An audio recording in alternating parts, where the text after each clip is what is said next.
Boa noite a todos que estão aqui, né? Boa noite, Maurício. Boa noite, Matheus. Boa noite, André, Caio, Rodrigo e meu querido João e Aruxa daqui a pouco que chega.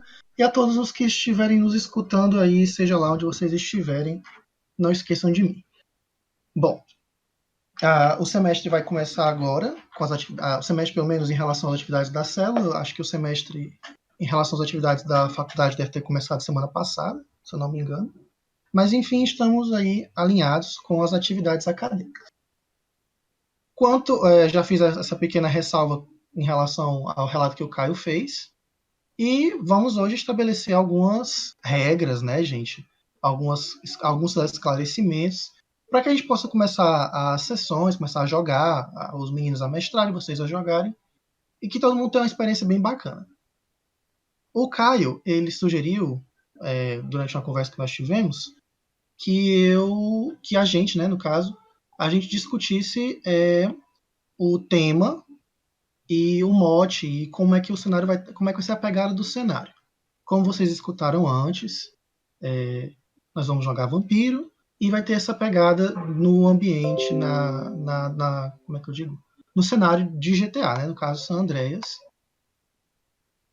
E isso vai ser mais ou menos o mote das aventuras. Relembrando para vocês, Vampiro é um jogo de terror e de horror. Eu expliquei para vocês as diferenças de terror e horror. O terror ele tende a assustar e o horror tende a incomodar.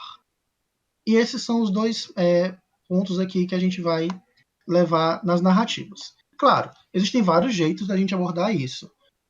E como o cenário também aborda e pega esse lance do GTA, então nós vamos ter narrativas que envolvem esse romance urbano, que envolvem esse jogo da política de uma cidade. Isso vai desde a política às claras, né? E também isso vai da política obscura que se passa aí no submundo, né, do crime. Então, Vampiro também é um jogo de romance urbano. E o que é romance urbano? É um romance, é uma história, é um drama que se desenrola em um cenário urbano, em uma cidade, com todas as suas nuances. Vampiro é um jogo de horror pessoal, então envolve normalmente muito daquilo que vocês jogadores acham que pode ser interessante, que deixa vocês assim com aquele calafrio, aquele terrorzinho. E é bom lembrar que nós estamos usando um dos cenários do mundo das Crônicas das Trevas, da White Wolf, da Onyx Path, que é basicamente uma versão do nosso mundo. Então existe é preciso ter um bom senso em relação à verossimilhança. Só que tem uma pegada dark, né? Uma pegada sombria. E dentro dos cenários que tem essa pegada mais sombria, vampiro provavelmente é o que tem mais, né? Afinal, são as criaturas das trevas aí que tem mais renome, por assim dizer. Acho que talvez eles rivalizem com o lobisomem, mas ainda vampiros ainda têm essa pegada na cultura pop bem marcante e recentemente não, atualmente continua bem marcante, né? Sempre tem obras e produções dentro da grande mídia, seja ela videogame, jogos, séries de TV, filmes, com essas criaturas. Boa noite, Arusha. Bem-vinda. Kátia. E, bom, é um jogo que envolve gore, certo? Então, provavelmente nós, perpétuos, nós vamos ficar consultando vocês. O João propôs aí um formulário com alguns red flags, alguns alertas vermelhos, alguns gatilhos que podem aparecer na narrativa e que seria interessante que vocês respondessem para a gente ter um controle e não gerar nenhuma situação constrangedora e desnecessária, certo? Ou desconfortável. Por exemplo, nosso querido Maurício, ele tem fobia de aranhas. Então, normalmente nas narrativas em Aurora a gente não envolvia essas criaturas quando o Maurício jogava, porque ele tem essa fobia e é algo que a gente tem que entender, né? Então, se alguém tiver algum problema, seria bom hoje, eu já posso até anotando aqui, estou com o meu caderninho do lado, qualquer coisa do gênero. Alguns de vocês eu já peguei e já tenho mais ou menos como é que funciona os seus esquemas de gatilhos e afins. Mas é bom lembrar, é um jogo que envolve violência moral, violência emocional e envolve violência física. a ponto de haver, obviamente, muito sangue, e vocês podem jogar com criaturas que são capazes de partir um corpo humano ao meio no momento de raiva. Então, isso pode acontecer. Se alguém tiver algum problema com descrições muito gráficas, a gente dá uma amenizada. Eu, particularmente, gosto de deixar o gore fora do enquadramento da câmera, né? Eu dou a entender que acontece, mas não mostro. Mas isso é o meu jeito de jogar, de narrar também. Então vai dos jogadores. Então eu peço, o que eu quero dizer com tudo isso, né? Que se tiver alguma coisa que vocês achem que é para vocês desconfortável, avisem, por favor.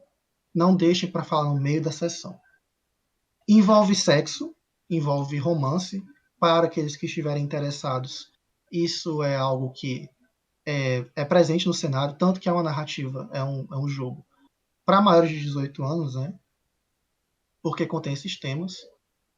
Existe, eu falei de violência, falei de sexo, existe o uso de drogas, obviamente, é um mundo das trevas, então existe o consumo de drogas por parte dos personagens, por parte dos NPCs, por parte da história. Então também existe isso, eu estou avisando aqui logo. Como é que, gente? Esqueci agora como é que fala em inglês, aquele negocinho assim.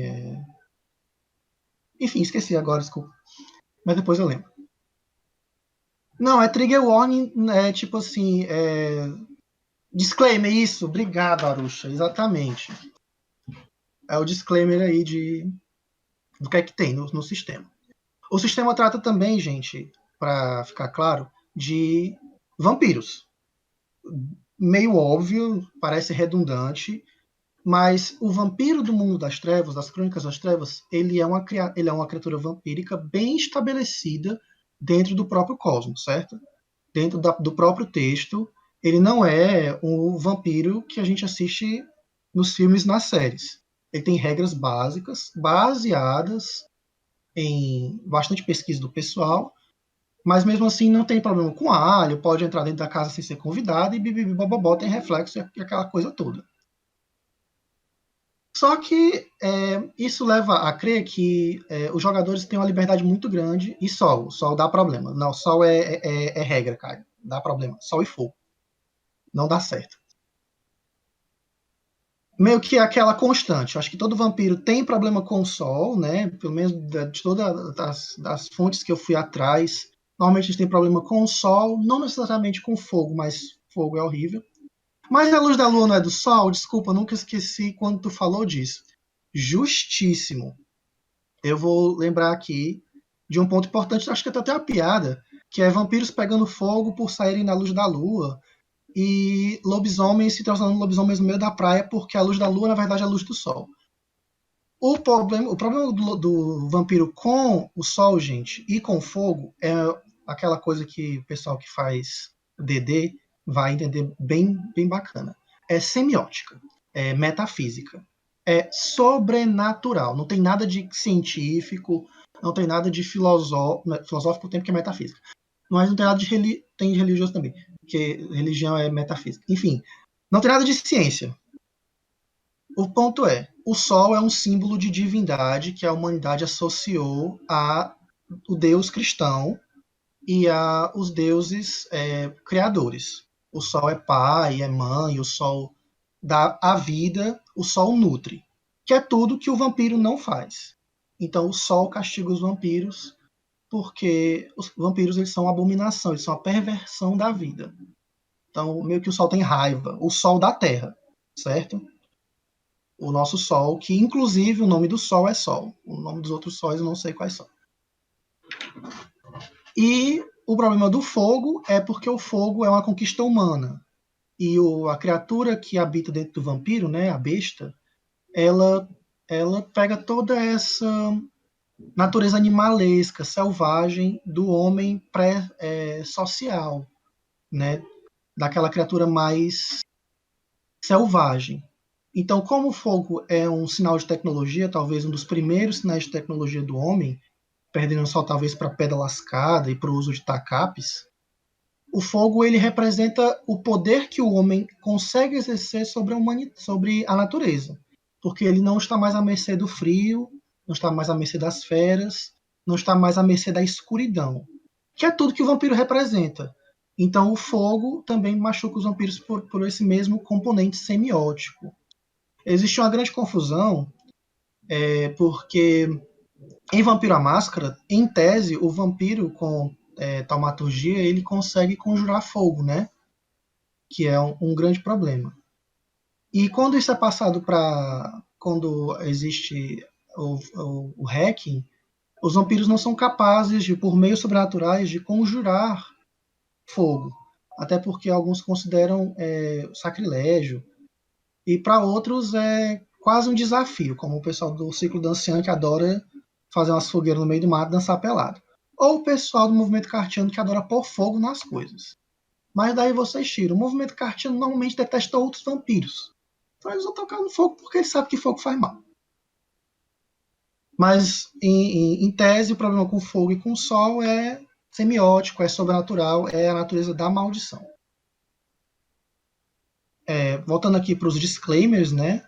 E aproveitando o ensejo da maldição, Vampiro é um jogo sobre o novo, sobre a contemporaneidade, o fato de que nas últimas décadas nós estamos vivenciando um avanço tecnológico e científico cada vez maior, em intervalo de tempo menor, nós temos aí novas descobertas.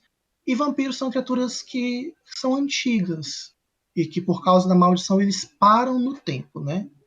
Então existe essa dificuldade, talvez, do vampiro de aceitar a mudança ou de, em contrapartida, perseguir avidamente a mudança para poder se manter atual e, claro, se manter vivo.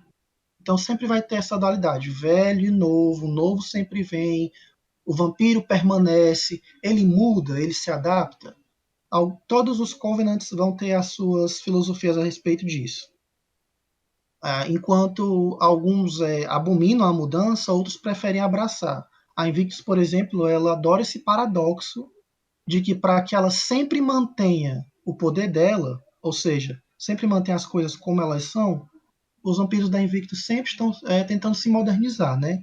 Se contemporaneizar para se manter no poder, né?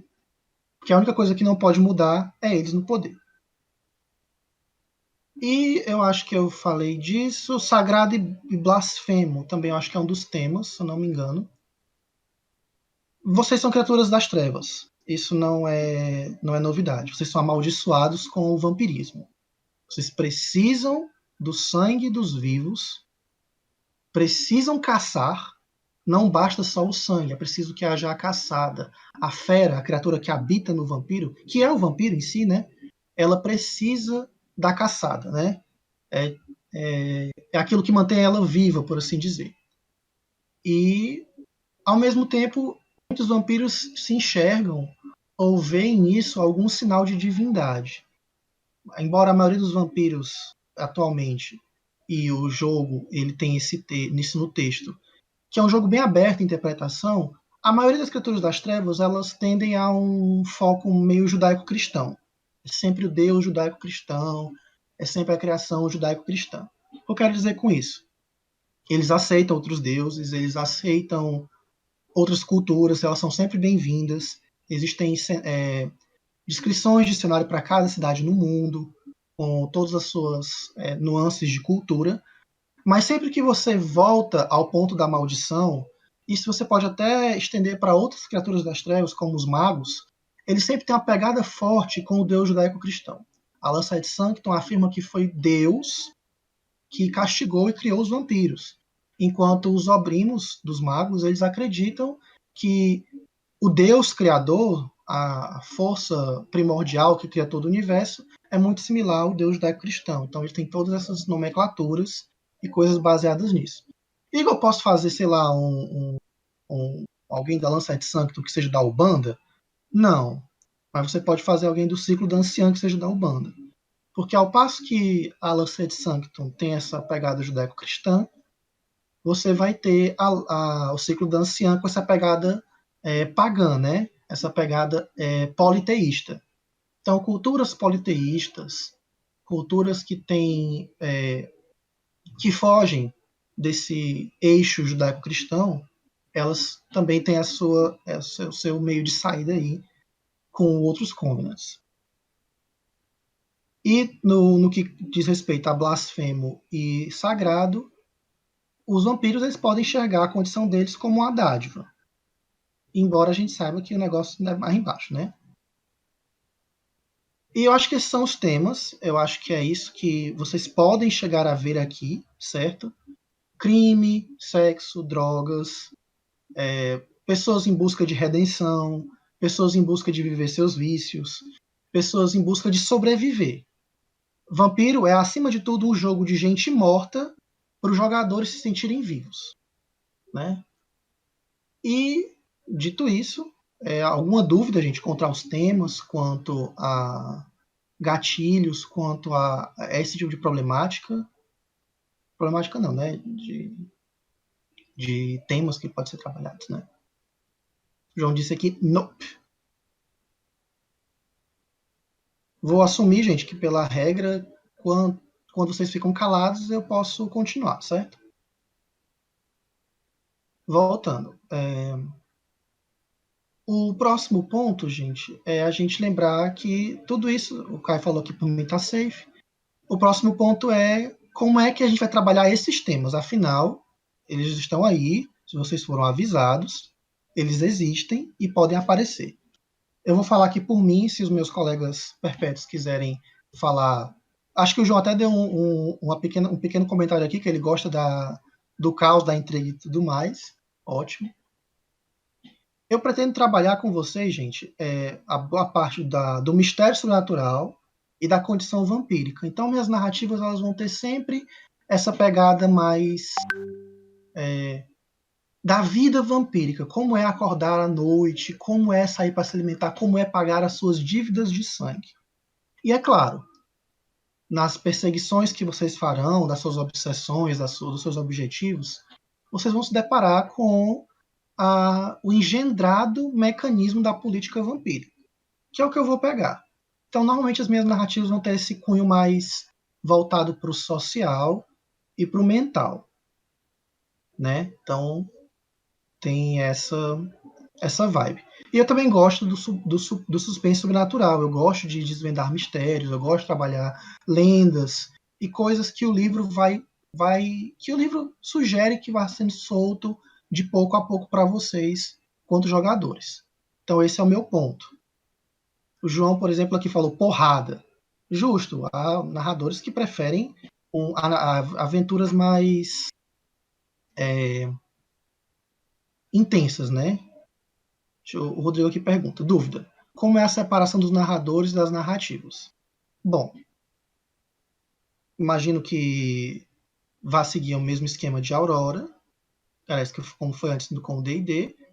Os narradores, durante as semanas de narração dos Perpétuos, vão oferecer mesas e vamos aceitar coterris, certo? Ou grupos que podem vir a virar coterris no futuro. Eu sugiro honestamente que vocês não formem coterris no começo, deixem para formar durante o jogo, quando vocês sentirem que conseguem trabalhar bem em equipe.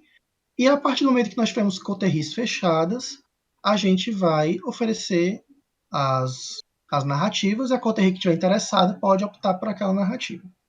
Igor, eu acho que vale a pena também Oi. comentar, né, que como a gente está passando por um momento de transição, pode ser que esse sistema também Uhum. mude, né? Igual a D&D, como a gente já Claro. colocava em questão de sorteios e coisas do tipo, a gente planeja continuar com essa mesma coisa, porque funcionou muito bem pra gente no semestre passado, porém, Uhum. caso, né, obviamente a gente tenha visto aí que não está tendo um desempenho funcional, que não está dando certo, a gente bola alguma outra coisa e eventualmente a gente repassa para vocês, claro, né?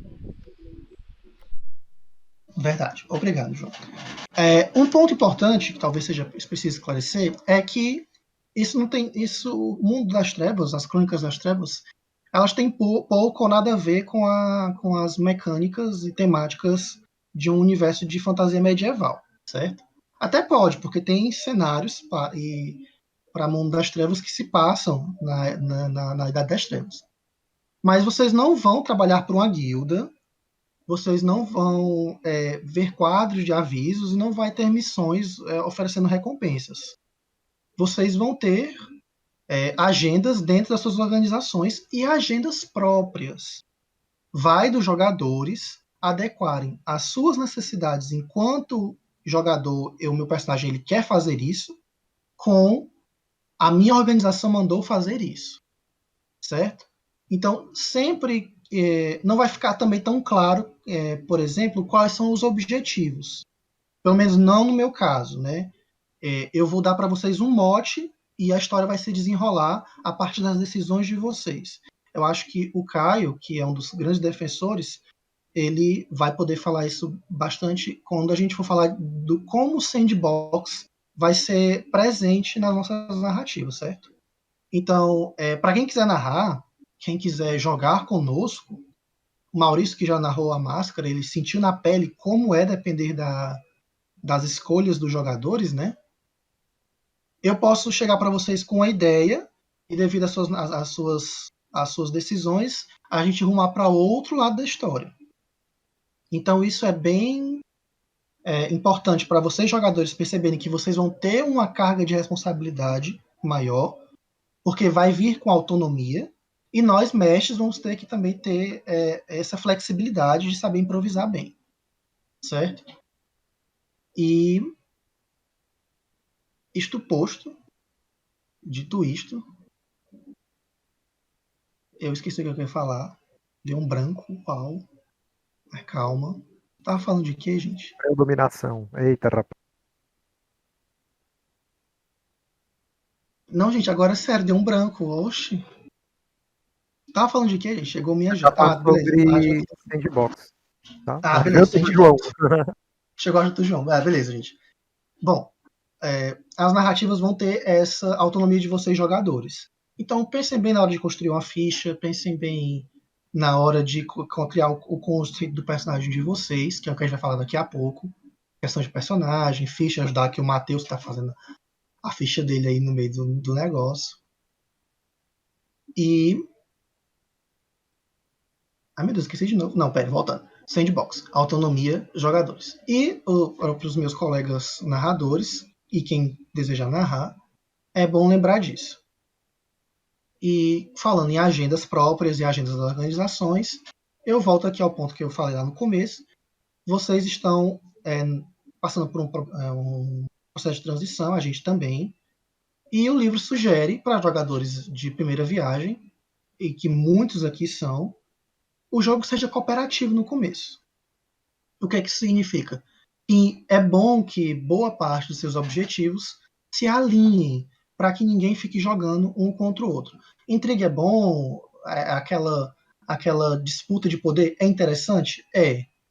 Mas nós já tivemos problemas em Aurora quanto às pessoas tomarem um pouco para o lado pessoal quando seus planos são impedidos por outros jogadores. Isso vai desde planos a longo prazo quanto quando alguém faz uma jogada que atrapalha a jogada do coleguinha. E a gente quer evitar isso. E como é um sistema que tem temáticas mais pesadas, né? Assim, a proposta é mais pesada, a gente não quer causar desconforto, de jeito nenhum. Então, tentem jogar de forma cooperativa. Afinal, vocês todos, na maioria, são neófitos, foram abraçados há pouco tempo, e eu quero ser bastante claro e honesto com vocês. Vocês são baratas. No mundo das trevas não tem criatura mais descartável do que o neófito de um vampiro. Por favor, sejam inteligentes. Não quebrem a máscara.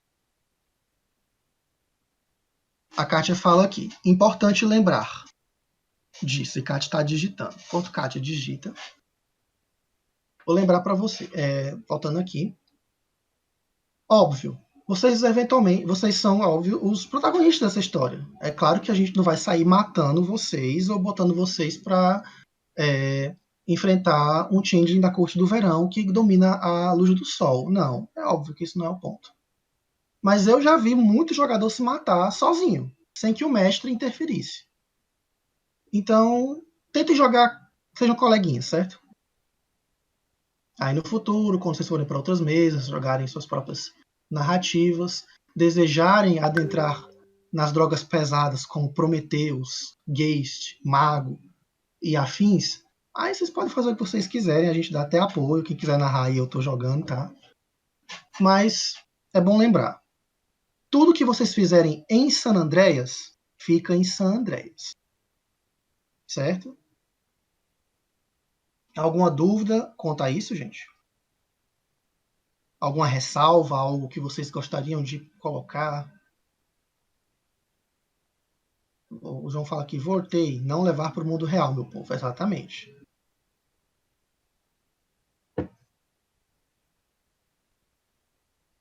Eu acho, enquanto o Rodrigo está digitando aqui, que eu tenho que fazer talvez o aviso, né? Talvez final e talvez o mais honesto. Eu creio que é preciso. Vampiro é um sistema bem sedutor, por assim dizer. Você tem poder. Por mais que você seja um neófito, por mais que você seja alguém que está na base da pirâmide de poder da sociedade vampírica, você ainda é infinitamente mais poderoso do que qualquer ser humano. E isso é bom, isso é divertido.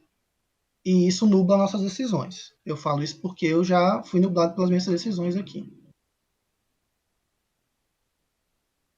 E eu preciso avisar uma coisa que é importante. Eu estava lendo aqui, o Rodrigo falou, mas eu leio já, Rodrigo. Se vocês acharem que essa narrativa não é para vocês, não joguem, certo? Se vocês acharem que os temas, que apesar das ressalvas, apesar dos trigger warnings, apesar de tudo, aquilo não é divertido, não lhe traz satisfação, não precisam jogar, certo? E lembrem-se que a gente está trabalhando com. Isso é um projeto acadêmico. Projeto não, né? É um programa acadêmico. É para a gente se divertir todo mundo, é para todo mundo ficar satisfeito, ter um bom tempo aproveitado aqui e aprender alguma coisa. E acho que talvez o mais importante é que vocês aprendam a dizer não quando não gostarem de alguma coisa. E não tem nenhum problema. Eu adoraria que mais gente estivesse aqui hoje, para mais gente jogar, porque eu acho super divertido, né? Mas eu entendo quem já disse não e quem não vai jogar. Então, para quem está escutando isso aí depois, gente, para quem está aqui agora, se não for sua xícara de chá, não tome. E bom, o Rodrigo pergunta aqui.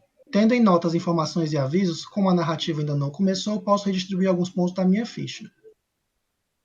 E o João falou aqui, célula não é obrigação, hein, meu povo? De fato. Rodrigo, até a gente começar a sessão, não tem problema. Tem gente fazendo ficha ainda. Creio que vai ter gente que ainda vai fazer, ainda vai entregar, né? Então não tem problema.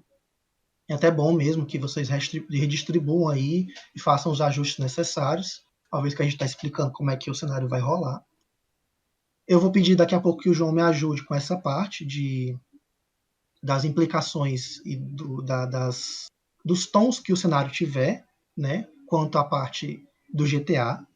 Eu admito, gente, que eu joguei muito pouco GTA, eu conheço todo a miscelânea, toda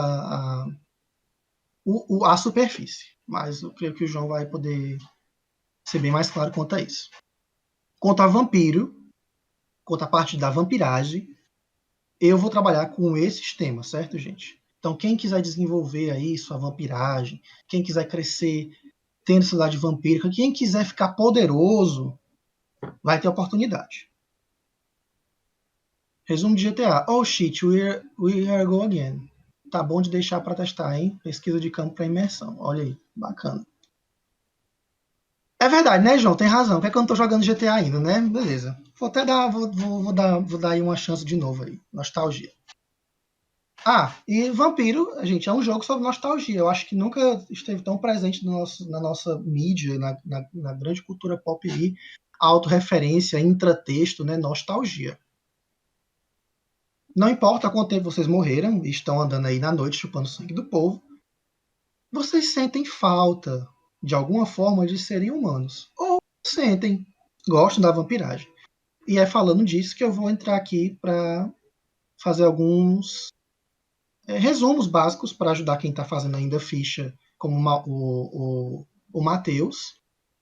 E para quem estiver escutando aí, para poder pegar depois e fazer sua ficha. Tem 5 liagens, vocês conhecem elas. Gangrel, Nosferatu, Meket, Ventru e Deva. Você quer fazer um vampiro bonitão, um vampiro rápido, um vampiro sedutor? Faça um Deva. Você quer fazer um vampiro poderoso, um vampiro que manda e os outros obedecem? Faça um Ventru.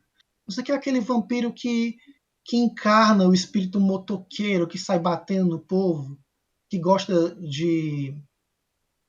da selvageria que a besta traz? Faça um Gangrel. Se você gosta do mistério, se você gosta dessa parte sobrenatural, dessa parte da intriga, faça um Meket. E se você gosta da criatura vampírica, de todo o arquétipo que ela causa, que ela tem, faça um Nosferatu. E como assim arquétipo? Tem uma diferença muito importante que é diferenciar arquétipo para estereótipo.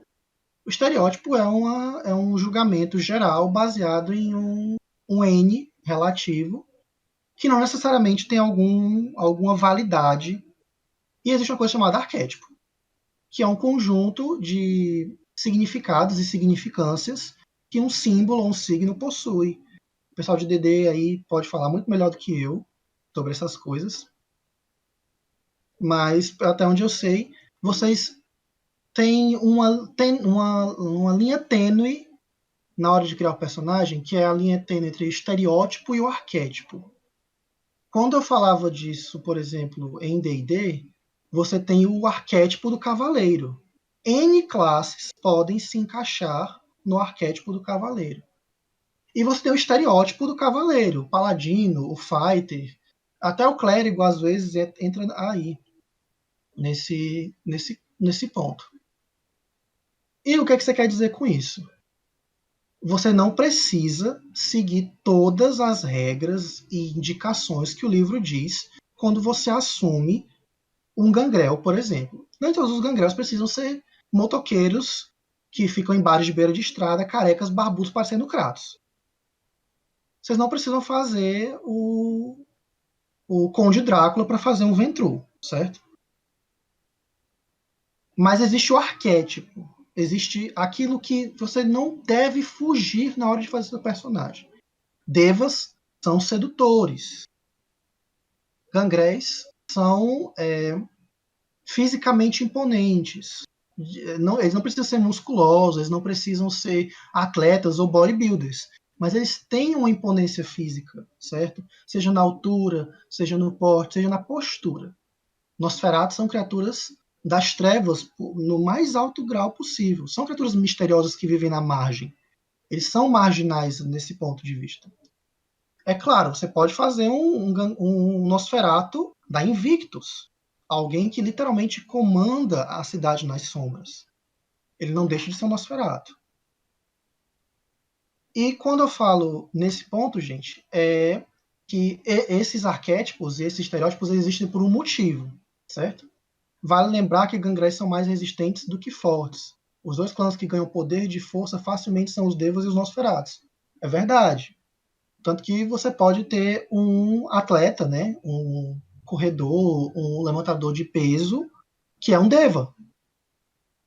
E normalmente essas pessoas, elas podem ser ególatras, elas podem se achar incríveis. A gente tem isso em vários jogadores de futebol que se acham a última gota de sangue no cálice, né?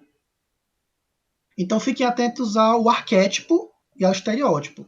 Vocês não precisam seguir nenhum estereótipo, mas se atentem aos arquétipos. E isso vale para as ordens. Para ordem não, para os covenants, para os covens, para as coalizões, para os pactos. Biscoiteiros, André, maravilhoso. Quer fazer um Deva biscoiteiro, ótimo. A gente estabeleceu que quem manda na cidade é Invictus.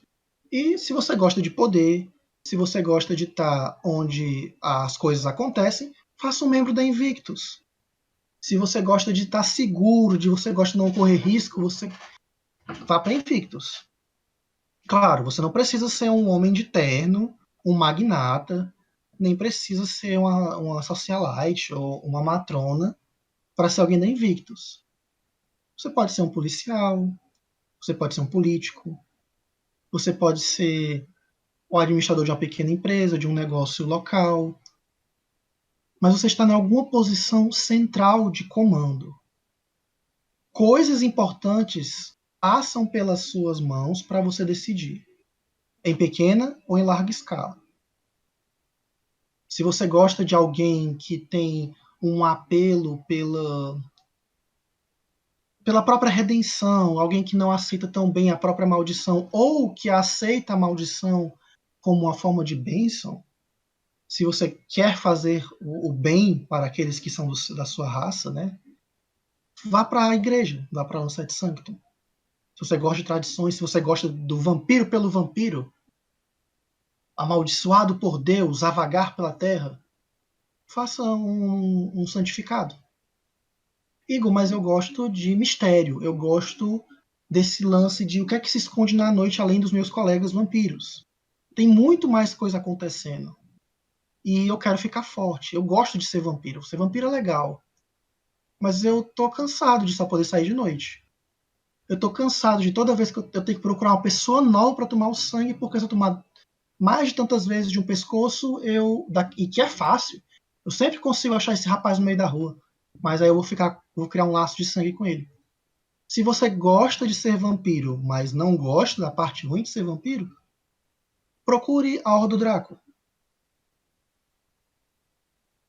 Se você gosta da parte ruim de ser vampiro também, porque tem gente que gosta, e você gosta da parte boa aí de você tipo, virei vampiro. Poxa, tá bom.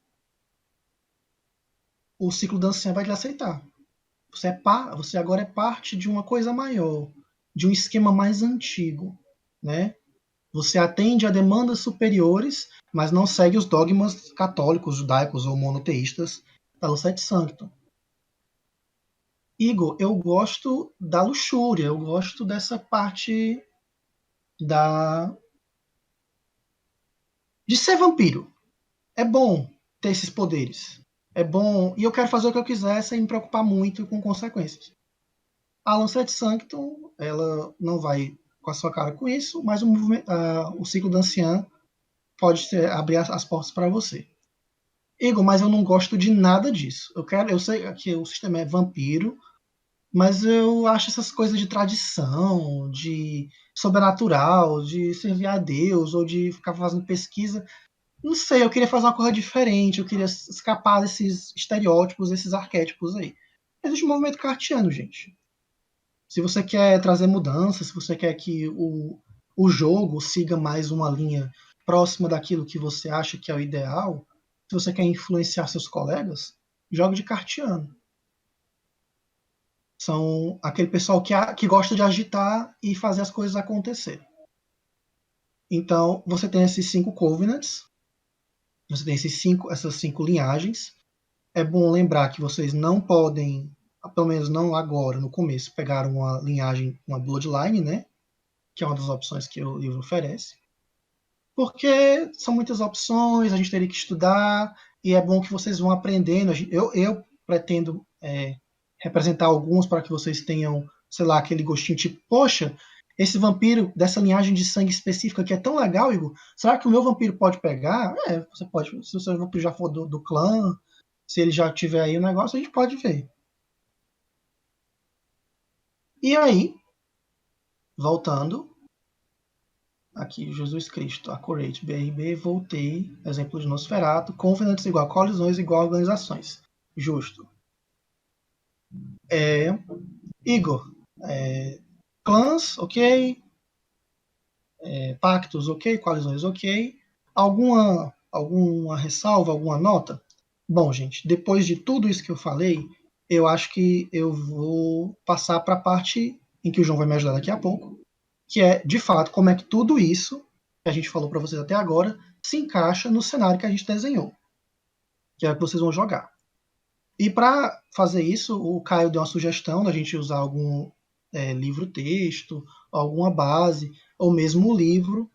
Eu creio que, e eu sugeri na hora, que eu creio que talvez o melhor jeito de apresentar vocês ao cenário assim, de uma forma mais prática seria ler as leis do Principado, certo? Então, se todos puderem aí, quem quiser acompanhar só a leitura, mas quem quiser pegar o texto, tá aí na parte de documentações, né? Que é as leis do Principado. E eu vou ler com vocês, e dúvidas surgindo, a gente vai discutindo. Vocês podem usar o canal de voz, certo? Mas quem quiser usar falar por texto também tá de boa, no problem.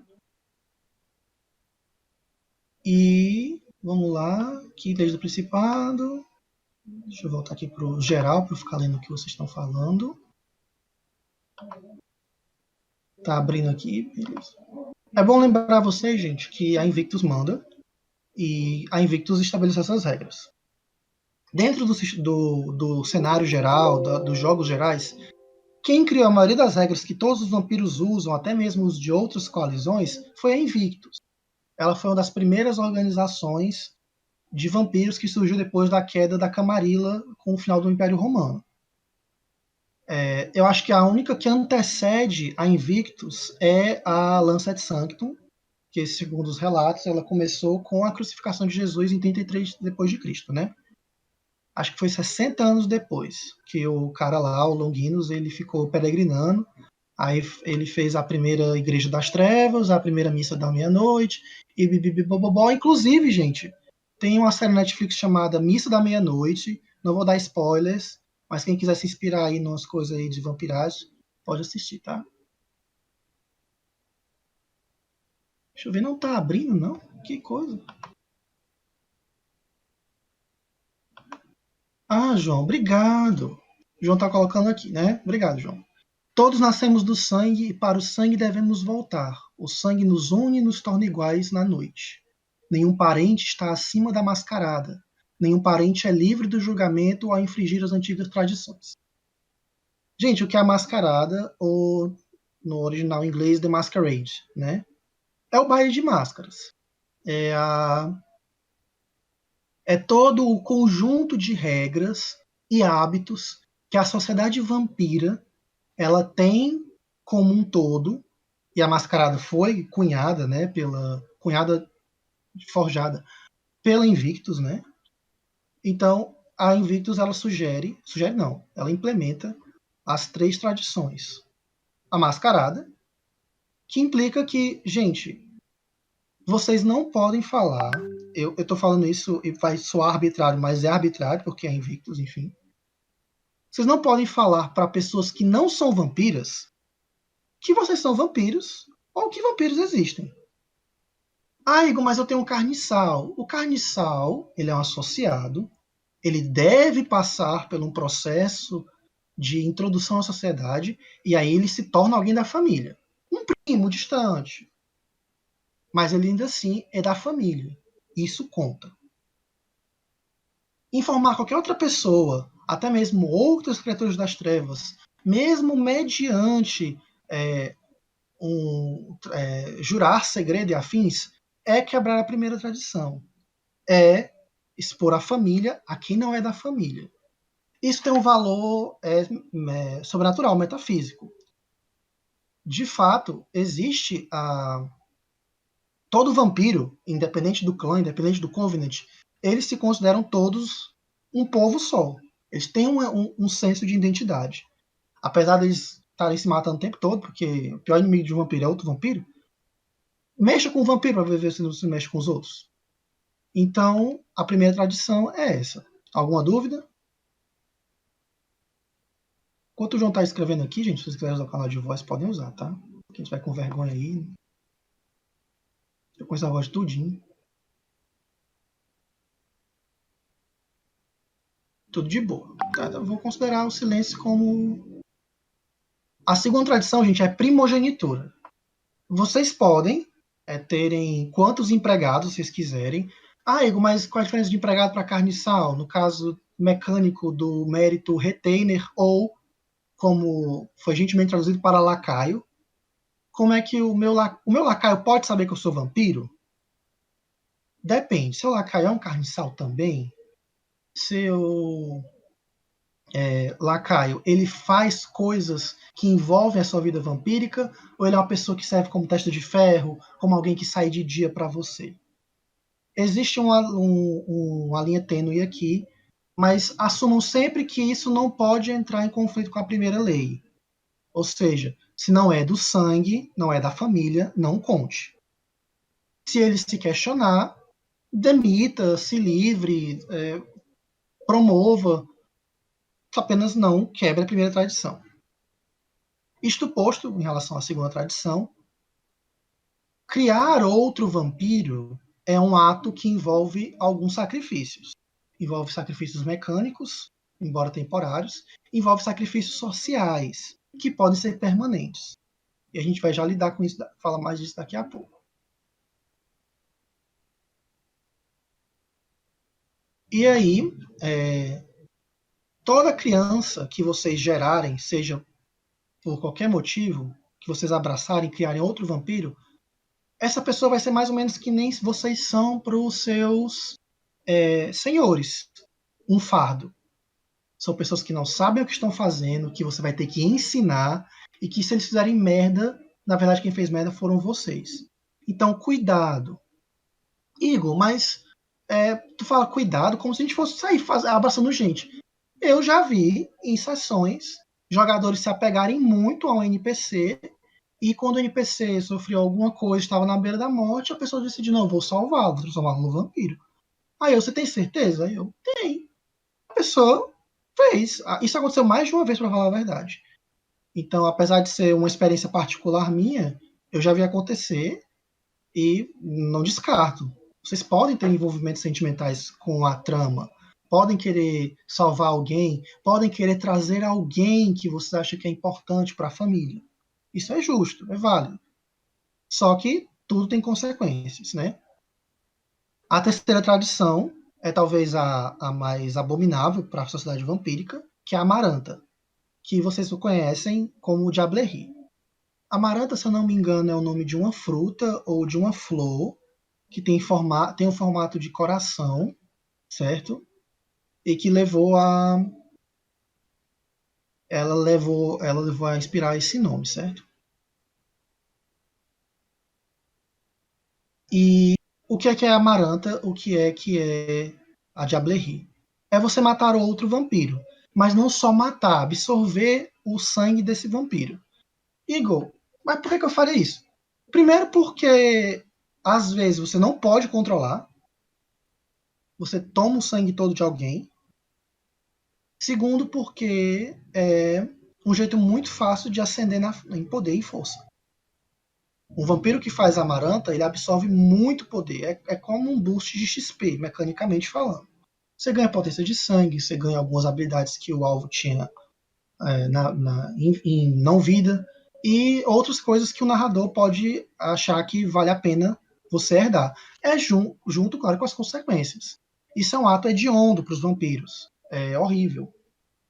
E vai trazer várias consequências, né?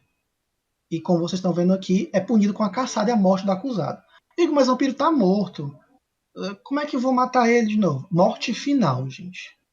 É tacar fogo, é separar a cabeça do corpo, é deixar no sol. É a morte final que nenhum vampiro sabe o que acontece depois.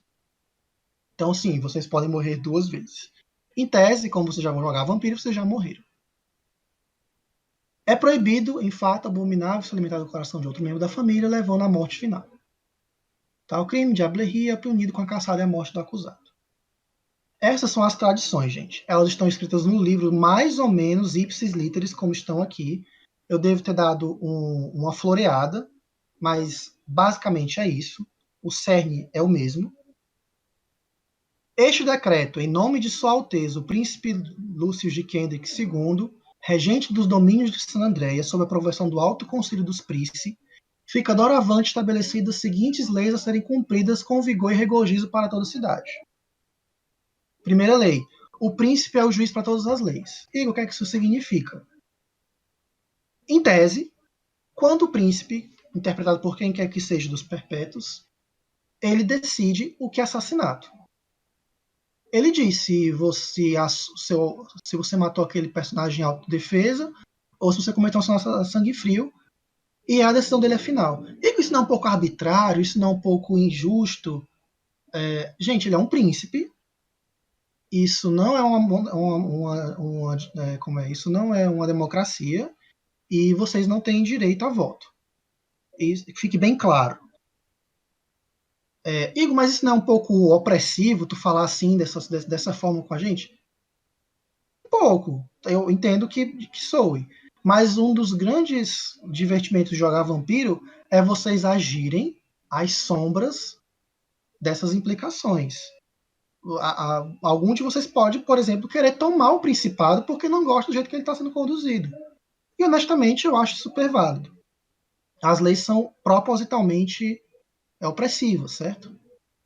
Isso vocês podem interpretar como vocês acharem que é adequado para a história e aí desenvolverem o lance de vocês. Mas que fique claro que se o príncipe chegar em algum momento e disser, olha, eu gostei da sua casa, eu vou pedir para você ser, como é que eu digo? Ser despejado. Vocês vão poder fazer muito pouco. É claro, obviamente, nenhum de nós aqui vai sair sendo um cuzão, porque o príncipe não foi dado para ser um cuzão. Mas se ele fosse, vocês tinham motivo para odiar ele. O que para mim é tão válido, porque, como o João falou, tem intriga e tem confusão. O Caio está digitando, mas vamos esperar aqui que ele fale. Gente, tem muita gente falando aqui, peraí. Caio lá, Caio, Caio lá, Caio. Leio já, gente. Vocês estão falando aqui. A segunda lei. As tradições serão a lei da cidade. Não quebrem as tradições, gente. Vocês vão viver sobre essas implicações aqui. Nada de quebrar a máscara. Nada, se for abraçar, esteja ciente e não cometa amaranto. Elas são indiscutíveis. Igor, fiquei com uma dúvida. Lembro que uma vez joguei uma mesa de máscara onde um jogador cometeu o Diablerie várias vezes e não teve nenhum revés. Porém, no Hacking o personagem fica marcado, certo? Obrigado, Caio. Isso é importante. Pelo menos no Hacking, quando você comete a Diablerie, você absorve meio que o sopro da consciência do jogador, da pessoa que foi diablerizada. Isso tem um componente sobrenatural que fica evidente para certos tipos de poderes dos vampiros para detectar essas coisas. E uma vez que seja confirmado que a pessoa cometeu a diablerie, seja por testemunhas, seja por essas detecções sobrenaturais, vai ser feita uma caçada de sangue. É claro, a diablerie por si só já é um peso, porque é como se o jogador tivesse o mestre no pescoço dele ali falando o tempo todo: eita, tu chupou meu sangue, eu vou te perturbar, vou te atrapalhar. Tu tá forte? Mas tá forte por minha causa. É tipo o Kronk com aqueles diabinhos, aquele anjinho no ombro. Aqui o pessoal tá dizendo, ó, a máscara também fica, na máscara também fica marcado. O mestre que narrou era meio foda-se as regras, gente. Meu Bruhá literalmente devolvia bala de canhão no soco. Aí vai do narrador cobrar ou não. Tem tanto na máscara quanto no REC, é o mesmo poder para perceber. Auspícios. E aí mal conta com uma mesa verdadeira de vampiro, porque o sistema mal era aplicado. Válido. O Caio pontuou aqui nessa última frase que é importantíssimo. Como isso é um programa didático, é um programa de estudos, o meu trabalho, pelo menos do que eu me proponho, é ensinar vocês como é que o sistema funciona. Então, o sistema será aplicado e todas as implicações, por exemplo, da Diablerie, serão aplicadas. O Rodrigo fala aqui, o mesmo poder para perceber auspícios. Nem todos os vampiros possuem auspícios, mas você sempre pode pagar alguém que tenha. E é óbvio, você sempre pode pagar alguém que faça o serviço por você. O que nos leva a uma regra muito importante, gente. Que talvez seja uma regra não oficial, que vai permear aqui, mas dinheiro é mais poderoso do que sangue. Porque dinheiro compra sangue. E compra lugares para você caçar esse sangue. E no mundo das trevas, assim como no nosso mundo, dinheiro e influência são armas muito úteis e poderosas para vocês. Então, por mais que vocês não tenham auspícios, sempre vai ter alguém que tem e que precisa de um favor, que precisa de um território, que precisa de um espacinho ali para se nutrir. Então, quanto a isso, Caio, nessa dúvida quanto à Diablerie, existem métodos de perceber e, honestamente, vai do jogador saber esconder. Aí pode não ter revés, se ele for discreto. Mas se ele não for, Se ficar muito na cara, aí eu mal. Aí eu tava digitando, mas acho que ele não tá digitando aqui. Mais alguma dúvida, cara? Ficou bem explicado, meu querido. Valeu. Oxe, de nada. Terceira lei, gente. O abraço é prerrogativa do príncipe e somente ele pode cedê-la. Aqui as coisas ficam mais específicas. Afinal, isso são leis de uma cidade específica. Digo como assim? Se vocês pegarem o livro Cidade Amaldiçoada, de The Mad City, ele serve para a primeira edição e não tem ainda atualizações para a segunda. Todavia, eu vou usar ele porque é o material que tem escrito que fala sobre isso. E é bom eu até fazer logo essa ressalva. Tudo que estiver escrito nos livros que não foi vetado ou adiado pela gente é válido. Homebrews, como vocês sabem, devem, pelo menos no mínimo, antes de ser negado pela gente, passar pelo menos por uma revisão nossa, certo? E a gente vai dizer se ele é válido ou não. Mas tudo que os livros tiverem escritos é válido para vocês usarem. Tanto quanto a méritos, quanto a equipamentos, quanto a mecânicas ou especificações. E o livro Cidade Condenada, que serve para um mestre ou jogadores estudarem e construir suas próprias cidades, ele traz alguns exemplos de príncipes. Os príncipes decretam essas leis. E eu fiz aqui uma miscelânea de várias leis, de vários tipos de príncipes, para vocês terem uma ideia geral de como isso pode funcionar. Nosso príncipe é um Ventrue da Invictus. Existe um arquétipo dele no livro, né? E ele tem todo um modus operandi. E essas são as leis dele. O que é que a terceira lei implica? Vocês não podem abraçar ninguém sem permissão do príncipe, certo? Poxa, Igor, mas eu tava em frenesi, não consegui me controlar e eu não queria matar esse rapaz que eu acabei de chupar todo o sangue dele. Ele vai morrer de hipovolemia. E não tem como eu fazer nada. Eu vou salvar ele, vou transformar ele em vampiro. Acontece, gente. Não é a coisa mais impossível do mundo. Inclusive, muita gente é abraçada e vira vampiro desse jeito. Mas você está correndo risco aí de quebrar a terceira lei. Igor, mas eu quero transformar o meu carniçal. Eu prometi a ele que ele ia virar vampiro, ia trazer ele para a família, ele quer a vida eterna, não sei o que, não sei o que. Faz um requerimento formal ao príncipe, ou ao Senescal, que vai ser a pessoa que vai atender vocês. E você pode, talvez, né, abraçar aí a pessoa. Alguma dúvida, gente? Nope. O Maurício falou aqui mais cedo que estou lembrando que agora que a minha personagem ainda não tem um senhor definido. Maurício, como a gente tem poucos jogadores hoje, caso você queira ficar pra gente, depois da reunião, para a gente conversar e definir o seu senhor, a gente pode fazer isso hoje, certo? Caso não for problema para você. E quem quiser aí que tiver precisando de um senhor, a gente também decide isso hoje, porque é até que importante para a gente que a gente já resolve as coisas. Quarta tradição, quarta lei. O Elísio é sagrado. A violação de um Elísio é tão hedionda como a violação de qualquer tradição. Igor, o que é que isso adiciona? Rodrigo vai ter que se ausentar, né? Tudo bem, Rodrigo. Vai ficar gravado, vai ficar nos nossos canais de áudio, de áudio e de som lá no YouTube. Você pode assistir depois, não tem problema. Bazar de senhores a partir de 2 pontos de sangue. Menino, que é isso? Beleza, voltando aqui rapidinho. Igor, isso adiciona mais uma espécie de regra, né? Sim, isso adiciona. O que é o Elísio, gente? O Elísio, ele é um ponto de encontro na cidade que serve para vocês, jogadores, fofocarem. É o famoso, por assim dizer, momento da fogueira. Igor, o que é que isso implica? São momentos onde vocês podem fazer RP em on, fazer conchavos, combinações, fazer as maquinações de vocês, planejarem trair um NPC, planejarem prejudicar alguém. Os elícios servem para isso, no geral. E como é um lugar onde não é permitida a violência contra membros de facções ou de clãs diferentes, porque você sabe que existem animosidades, não é permitido a violência ali dentro. É repreensível. Então você não pode ficar tipo trocando ofensas com seu coleguinha, porque você não gosta da organização dele e tal. Isso é para evitar briga, para ser bem honesto.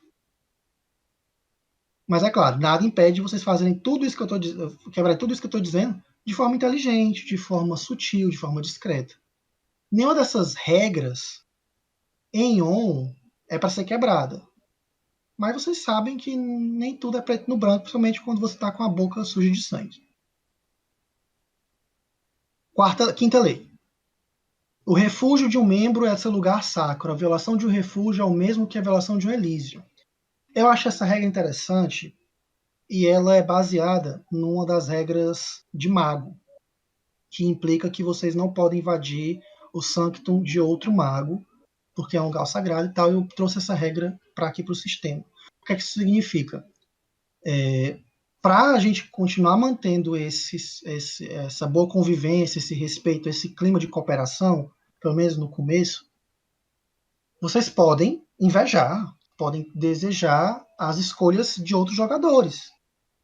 E isso implica méritos e vantagens que eles têm. E uma delas são os lugares sagrados, os safe places, né? E outra coisa, vocês podem querer invadir um lugar sagrado, um safe place, um Elísio aí, de algum membro que vocês estejam interessados em prejudicar, em conseguir informação, e isso é válido. Mas, ao mesmo tempo, vocês podem ter lugares em que eu, mestre, por exemplo, ache interessante explorar. E o que é que me impede, mestre, de chegar para você? Não, eu botei um NPC para invadir seu canto, a segurança não era boa, eu roubei todas as informações, agora está na minha mão. Em tese, nada me impede de fazer isso. É uma liberdade narrativística que eu tenho enquanto mestre. Mas com essa lei, é meio que um acordo não verbal, embora esteja escrito, entre mestre e jogador, na qual cada um respeita a sua privacidade, por assim dizer.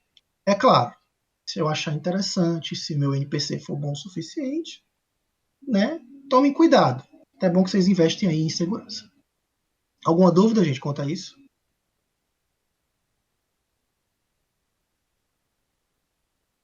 Safe. Tudo de boa. Vou fazer só uma ressalva aqui. É uma coisa que o livro tem escrito, sugere, e é uma coisa que eu tento levar para mim. Eu acho que eu já fazia isso desde D&D. É que o narrador, ele narra para vocês se divertirem. Isso é um lembrete até para meus colegas narradores. A gente torce que os nossos jogadores se deem bem, que eles se divirtam. Não, se deem bem talvez seja o melhor termo, mas que eles se divirtam. Então, o nosso trabalho é propor desafios, é propor coisas que eles sintam o orgulho, o prazer de conquistar, de superar. E isso implica que a gente não vai tipo facilitar tudo, dar tudo na mão, não. Mas que a gente vai oferecer desafios que validem as escolhas que eles fizeram. Se eles falharem, bom, aí tem coisas a ver com as decisões dos jogadores e com os dados. E o livro fala mais ou menos que o maior torcedor de um jogador é o seu narrador. É algo que eu vou tentar levar para as mesas, certo, gente? E isso implica que talvez eu coloque desafios que vocês se sintam muito desafiados, mas que eu vou ter a sensibilidade de dizer, olha, eu sei que você pode fazer isso e eu estou botando. Então, quando vocês chegarem numa mesa minha, que estiverem numa narrativa minha, saibam que vocês podem fazer aquilo. Só basta sorte nos dados e as decisões certas, né? Não façam péssimas escolhas. Isto posto, eu não quero que vocês confundam essa política que o narrador deve assumir, porque é uma sugestão do livro, com a natureza opressora do cenário. Eu não estou sendo oprimindo vocês, o cenário não está oprimindo vocês porque eu, narrador, quero. Eu quero exatamente que vocês se saiam bem, mesmo estando passando por essas dificuldades. Isso ficou claro, gente? Que apesar do sistema ser difícil, ser hard, a gente tá... Ninguém aqui tá, tipo, não é ataque pessoal, né? Como já ficou famoso aí. E, bom, isso ficou claro, ótimo, que bom. Voltando aqui, que a quinta lei, né, o refúgio de um membro é um lugar sacro, beleza. Isso não impede, gente, de vocês quererem invadir e o lugar de alguém quebrar a lei. É aquela coisa, a vergonha não é quebrar a lei, a vergonha é ser pego. E isto posto, a sexta lei, ela é: nenhum membro deve ser hostilizado por escolhas políticas e nenhuma violência deve se levantar nas terras do Principado por esse motivo. E o que é que isso significa? Você da Lancet Sanctum tem um acordo que diz que você não pode sair caçando e queimando o pessoal do ciclo da anciã, principalmente em Elísio, e principalmente se isso acarretar a quebra da máscara. Óbvio, Igor, eu não gosto do ciclo da anciã, eu não gosto da Lancet Sanctum, eles são opostos, o movimento cartiano detesta a Invictus, eu quero acabar com a influência da Invictus. Não estou dizendo que vocês não podem fazer isso, gente. Essas são as regras da cidade. Como vocês fazem isso por debaixo dos panos sem que ninguém perceber, é uma das graças do jogo. Essas regras estão aí, e eu vou falar bem metagamicamente agora, para serem, para vocês terem o desafio de conseguirem seguir elas, apesar das dificuldades, e para vocês desafiarem elas de vez em quando, né? É claro. Consequências estão aí, a gente vai falar elas daqui a pouco. Deixa eu ver, sexta lei, né? Essas leis são vigentes a partir dessa data. Descumprimento dessas leis ou qualquer falta grave contra a família, a mascarada será punida seguindo os rigores dessa lei. Dar o famoso jeitinho brasileiro, por assim dizer. Alguma dúvida, gente, quanto a isso? Esse documento vai ficar disponível aqui para vocês consultarem sempre que vocês quiserem. Vocês podem até mesmo dizer que o personagem de vocês tem esse documento impresso, pregado na parede. Vocês podem dizer que vivem por esse credo. E até aí tá de boa. Ou vocês podem chegar e dizer assim, isso aqui é muito absurdo. Mas já que eu não posso quebrar, eu vou contornar.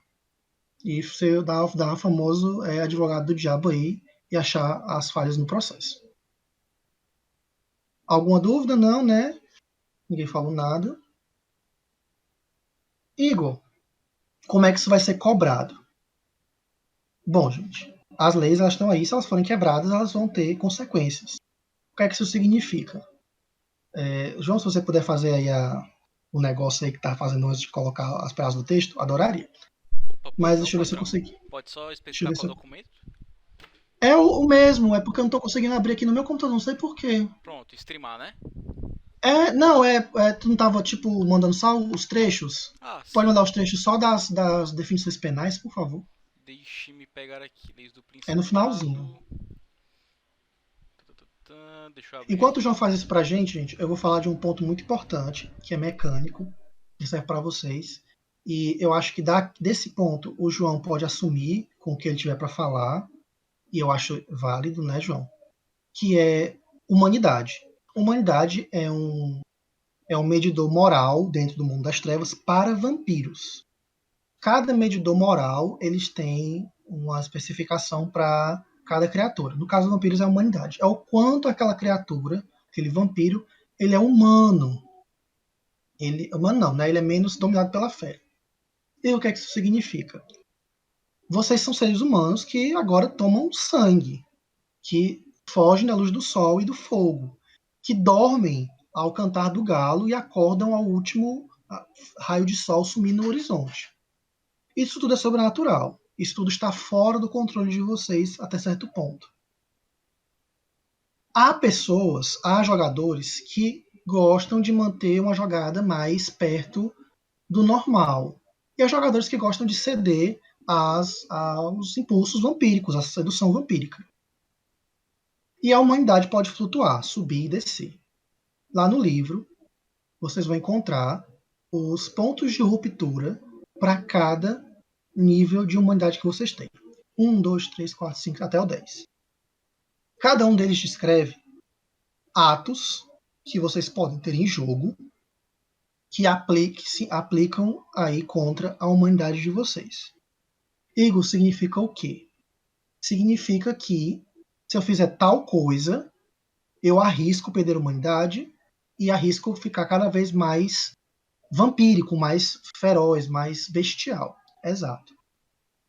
Existem formas de manter, que são as pedras de contato, que a gente explicou para vocês. Funcionam como hábitos, pessoas, símbolos de humanidade residual. E dentro da proposta que a gente está seguindo de fazer tudo como o livro sugere, seguir o texto base, nós vamos seguir as regras de humanidade estabelecidas pelo livro. Todavia, existem algumas colocações que o livro faz que ficam a critério dos narradores. E eu e os meus colegas perpétuos concordamos que matar, em qualquer nível de humanidade que seja, é considerado passível de arriscar a humanidade. Matar outro ser humano ou ser senciente, uma criatura que possa sentir, pensar, se emocionar, que possua uma alma, é considerado um ato de ruptura. Ah, Igor, mas eu matei o colega porque ele estava querendo me matar, foi legítima defesa. Isso vai contar como atenuante na hora de você fazer o teste. Ah, Igor, é um teste? Sim, você rola dados. E dependendo do número de sucessos, você tem um resultado lá. Você pode perder, você pode ganhar, mas com uma condição, você pode ganhar e ganhar alguma vantagem, vai depender do resultado dos dados. Mas matar outro ser humano, outro vampiro, mesmo que não seja a Diablerie, é considerado um ato que pode arriscar o detachment, ou o desapegar, né? Que eles explicam lá. Então, eu recomendo que vocês leiam essa parte, certo? Qualquer coisa, se alguém tiver com dificuldade com inglês e tal, eu posso fazer um resuminho e postar depois, não tem problema. Mas fiquem atentos a isso. E o que é que isso tem a ver com o que o João vai falar de cenário e coisas e afins? Gente, vocês estão jogando um jogo que vai envolver violência. E que o cenário é GTA. E vocês sabem que em GTA, atropelar e bater em gente, roubar carro é rotina, é como comprar pão. Como é que a gente vai juntar isso com esse lance que eles acabaram de explicar de humanidade? Eu vou ter que jogar GTA, mas me controlando? Não faz muito. Não tá casando. Aí que entra, gente, as estratégias. Tudo aquilo que você puder usar para se convencer e para nos convencer a, por exemplo, dar mais dados na hora da jogada, vocês podem fazer. Isso é válido, isso barganhar com o narrador é comum. É óbvio, a decisão do narrador ela é final. Se o narrador disser que não pode, não pode. Tá? É a vida. Mas fiquem cientes de que barganhar é possível. O Matheus fala aqui, quem nunca tentou jogar GTA com uma gente normal e desistiu depois de algum tempo? Pronto, Matheus, você chegou num ponto muito legal. Tem gente que tenta jogar vampiro sem ser vampiro. Eu já vi isso, acontece. Tem gente que tenta jogar vampiro sem tomar sangue de ninguém, vivendo só de sangue de animais. Nem matar os animais faz. Eu já vi uma pessoa que comprou uma vaca e morava perto de uma fazenda para poder sangrar a vaca de vez em quando para tomar o sangue da vaca sem a vaca morrer. Quer dizer, a pessoa era quase um santo. E jogar desse nível de vampiro, ou seja, jogar com uma humanidade muito alta, é muito difícil. E você está sugerindo, por acaso, que era bom que a gente perdesse um pouco de humanidade para jogar GTA, jogar em San Andreas? Não estou dizendo isso, estou dizendo que é mais fácil. Se bem que o pessoal que já joga não é muito, né? Não é muito humano, né? O cara botou aqui um Final Fantasy Tactics. Igor, quais são as implicações de humanidade baixa? Já que aparentemente parece que é bom a humanidade ser baixa, já que eu tenho menos amarras morais, eu tenho menos escrúpulos. Tem um problema, gente. Quanto mais você baixa a humanidade, mais você fica vulnerável às maldições. Como assim? Mais o sol queima, mais o sangue faz falta, mais o fogo dá dano, mais difícil é resistir ao frenesi e mais difícil é manter a máscara. Porque a partir do quarto ponto de humanidade, vocês já se tornam Nosferatus, querendo, por mais que vocês sejam devas. As orelhas ficam pontudas, a pele fica branca e os caninos não retraem mais. Você adquire uma fisionomia monstruosa. E aí é aquela coisa, ou você sai de noite, e apenas à noite, e se escondendo, ou alguém vai te bater na sua porta e dizer, você está quebrando a máscara. Você não quer ir dormir um pouquinho, não? Você não quer um estaca no seu coração, não? Você não quer ir ali ver o sol e não voltar? Acontece. Igor, eu posso viver à margem da sociedade vampírica? Eu posso fazer um jogador que não tem escrúpulos, que ele é assassino, que ele não faz parte de nenhum Covenant?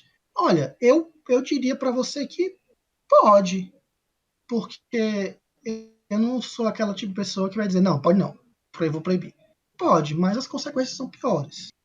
Tudo nesse sistema, e fique claro, tem consequências muito mais intensas e muito mais trabalhadas, e nós vamos trabalhar, do que poderiam ser em Aurora. Certo? Aqui, o príncipe é uma figura um pouco mais presente através dos seus tentáculos burocráticos do que a Signa ou o Prudência jamais foram. Certo? Então, fiquem atentos a isso. Vocês podem fazer o que vocês quiserem, contanto que sejam coerentes com o personagem e contanto que sejam coerentes com a história que a gente está narrando. Todavia, consequências. Elas estão aí e bom senso é importante tanto na vida quanto na morte. E, João, eu queria dar a palavra para você, para que eu já expliquei para a rapaziada como é que funciona a sociedade vampírica, né? Como é que os vampiros vão lidar com outros vampiros. Como é que os superiores vão lidar com as atitudes de vocês. Mas vocês não vivem só, e junto com vocês vivem as pessoas, que são extremamente importantes, porque elas são aquilo que vocês têm de sobra de humanidade com as suas relações, com as suas interconexões, e é claro, elas são sangue. E aí existe a política humana, existe a polícia humana, existe o crime humano, existe a violação da vida humana, né? Não só da vida vampírica. E aí, João, é contigo essa parte das gangues, da polícia, da política. Pronto, Igor, agradeço aí pela passagem. Igor, em relação à punição das leis, eu não consegui achar no documento, cara. Não sei se ele está desatualizado ou Ah, não, tudo enfim. bem. Então eu posso ler daqui a pouco depois. Então, Pronto. Todavia, eu né, vou tentar baixar pessoal? de novo. Vamos aqui um pouco nos imergir, né, no universo de GTA como nós, que eu imagino que vocês conheçam, né? Bem, povos, nós vamos iniciar as nossas aventuras na belíssima cidade de Los Santos, ok? Cujo qual, pelo nome, você já pode imaginar que ela tem ali uma descendência um pouco mais latina, né? Mesmo ficando ali uma parte americana do nosso conhecimento. Em geral, ela se situa na ilha de San Andreas, né, que ela é construída por 3 cidades, Los Santos, San Fierro e Las Venturas, certo? Nós iremos iniciar, repetir novamente, em Los Santos, certo? Que ela é uma cidade de muitos altos e muitos baixos. É uma cidade onde pessoas ricas e estrelas bafônicas residem, por ao mesmo tempo é um local onde muitas pessoas são pobres, a criminalidade é alta. Existe muita gente ali à margem da sociedade, certo? Tendo aí muito espaço para vocês explorarem diversos temas. Oh shit, here we go again. Literalmente isso, né, cara? O meme define bem. E, bem, pessoal, em relação a isso, como é que vai se dar o funcionamento da cidade? Vocês podem ser de San Andreas, certo? Vocês podem ser de fora, vocês podem ser de alguma das outras cidades. Contudo, vocês vão estar nesse momento em Los Santos pelas razões cujo qual seus personagens especificarem, né? Seja porque você foi transferido, você está de viagem, você mora ali mesmo. O motivo vocês fazem, né? Em relação a isso, nós temos toda a infraestrutura da cidade montada no nosso World Anvil, certo? Que vai ser a plataforma ali que a gente vai estar auxiliando tanto mestres quanto jogadores a fazer essa manipulação de informações, certo? Em conjunto. Deixa eu pegar aqui uma fotinha.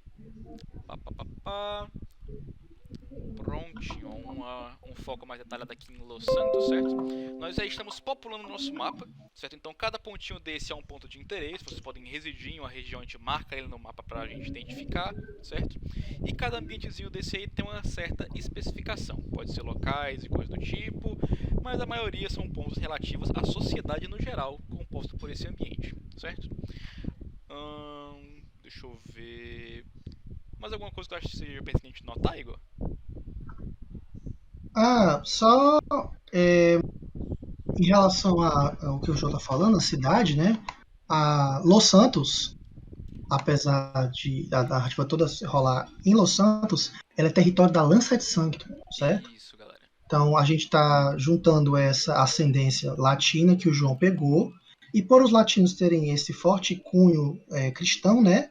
Era um lugar bem onde a Lança de Sanctum poderia se estabelecer e ter o poder. E como você não disse que é Invictus que manda? Cada cidade em San Andreas, certo?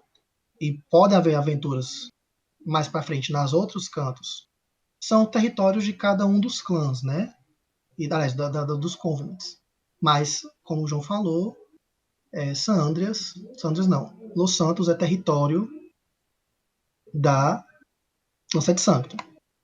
E aí você espera aí que tenha umas igrejas, umas freiras, meio assim, que só sai de noite para fazer as peregrinação delas, né? Aí, cuidado, viu, com as freirinhas, que elas vão pedir outro tipo de dízimo.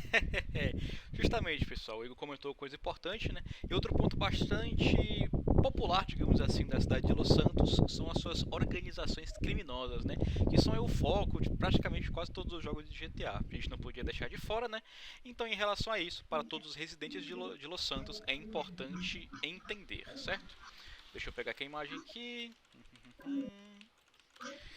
Bem, a gangue mais predominante na região, não podia deixar de ser, né? Os Balas, né? Uma gangue aí de cultura afro-americana, se eu bem me lembro, né? Que domina praticamente a região leste quase inteira de Los Santos, ok? Eles estão ali por trás de praticamente a maioria das partes criminosas que estão acontecendo na região, então questão de tráfico de drogas, tráfico de armas, violência, crime, roubo, assalto. As coisas ruins têm em mão deles, praticamente, certo? E eles distribuem ali o ambiente também com a gangue Los Santos Brabos, ok? Que reside ali na parte norte da região de Los Santos. Deixa eu pegar aqui a imagenzinha, né?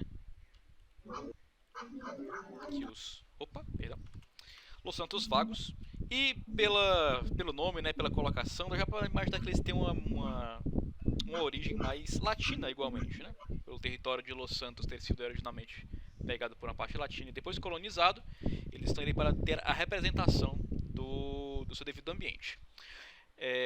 Porém, pessoal, estamos aí também em um ambiente onde existem contra-gangues. O que seriam contra-gangues? Seriam ambientes, organizações criminais que utilizam meios ilegais ou até mesmo legais para financiar atos contra as próprias gangues. E para essa representação nós temos ali os Los Aztecas, ok?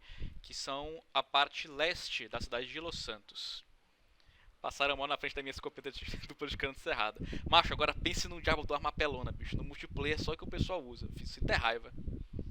Então, bem, pessoal, os Los Aztecas aí são a parte de contra-gangue da região, ok? Anteriormente, nós também tínhamos aí uma última gangue, certo? Conhecida por The Grove Street Families. Porém, depois de um infortúnio incidente nos anos 90, a gangue simplesmente foi dizimada pelos balas, cujo qual tomou a sua região, sobrando apenas aí os Los Aztecas, como entre aspas, né, os anti-heróis aí do ambiente. Pois é, Matheus, Grove Street não existe mais, cara. Porém, Oh, meu Deus. ela pode voltar a existir, né? Membros antigos da Grove Street aí ainda existem rondando as ruas e às vezes à noite. E outra coisa importante, né, pessoal? Vocês podem perceber que cada um tem uma cozinha, certo? Isso faz bastante referência ao ambiente e ao território onde eles dominam, certo? Então, fora a cacofonia, fiquem atentos às pichações que vocês verem aí nos ambientes, pois território de balas é um lugar que não agrega muito bem a quem é dos astecas. Deixa eu ver uma coisa. As outras regiões também possuem outras gangues, porém a gente vai focar apenas no momento, né? Em Los Santos. Quando a gente for passar para os outros João, cenários. Oi! você está dizendo que além de membro de um Covenant, eu também posso ser membro de uma gangue? Meu amigo, eu ia dizer que você deve, mas eu estaria mentindo, né? Mas você pode sim, com certeza, né? Por mais Que que o pessoal legal. estranhe você não poder comparecer a uma festinha de manhã ou coisa do tipo, né? Você pode, desde que você dê uma boa desculpa, né? Eu tava chapado. Passou no teste já. Já Aí ganhou. perdi o churrasco, perdi o churras. Já ganhou o Mas de Blood noite eu Respect ali. tava chapado. Pois é, pô. A gente também vai colocar todas as relações pertinentes aí do GTA que o pessoal conhece, né? Ó, o Igor aí, ó. Plus Respect, certo? Então, Adorei. as marcas famosas também estarão presentes, certo? Ammunition, Clucking Bell, Burger Shot e todos os outros ambientes que nós tanto conhecemos, né? Só não vai ter a mansão do Silvio Santos nem do Michael Jackson, né? Porque eles estão em outro local nesse mundo. E em relação ao cenário pessoal, vocês possuem alguma dúvida em relação a isso? Carro das Casas Bahia vai ter o. Macho, não tinha, mas agora tem. Tá anotado aqui. O caminhão da Casas Bahia. Vai ter a motinha do iFood também. Vai, gente. Só para adicionar o que o João está falando, gente, o sistema das Crônicas das Trevas, ele oferece para vocês uma tabela de armas e tabela de equipamentos e uma tabela de veículos que vocês podem estar adaptando aí, né, para os seus personagens possuírem durante o jogo, certo? E essas tabelas elas possuem um valorzinho ali chamado disponibilidade. Significa que se você tem o mérito, recurso suficiente para comprar, você pode ter. Então, quem quiser ter os carrão do GTA, o carro da Casas Bahia, como o cara está falando, quem quiser até ter um tanque, a gente tá valendo, é só poder comprar e ter nos contatos certos. A gente só Exatamente. não vai permitir o mod do Star Destroyer, tá? Porque não virou chanchada espacial ainda, né, João? Exatamente. Não pode o mod do Ainda. GTA Sonic, GTA Iron Man não tá podendo. GTA torcidas até que depende do mestre, né? Mas a gente vai estar vetando aí por enquanto, beleza? Outro ponto importante, né, pessoal? A gente sabe que GTA ali é tiro, porrada, né? Destruição, caos, agonia, não sei o que. A parte boa do videogame, né? Que é a violência. Em relação a isso, pessoal, como eu já comentou muito bem em relação ao Trigger Warning, certo? A gente vai estar também tendo relações à corrupção, certo? Em diferentes áreas não só do governo, mas como da sociedade de modo geral, ok? Então, se o personagem de vocês tiver algum ideal nobre, isso pode existir, vampiros com ideal nobre, né? E pode participar de relação à polícia, estar envolvido em governo, ser um comerciante, alguma coisa do tipo. A possibilidade dele é praticamente infinita, ok? Então, em relação à integração com a sociedade, vocês podem ficar tranquilos aí que se quiser um lugar, a gente vai ter. Bem lembrado, João. Acho muito válido você dizer. Gente, vocês podem fazer vampiro. Assim, o Mundo das Trevas ele sugere essa vibe dark, essa vibe é o nosso mundo, só que pior.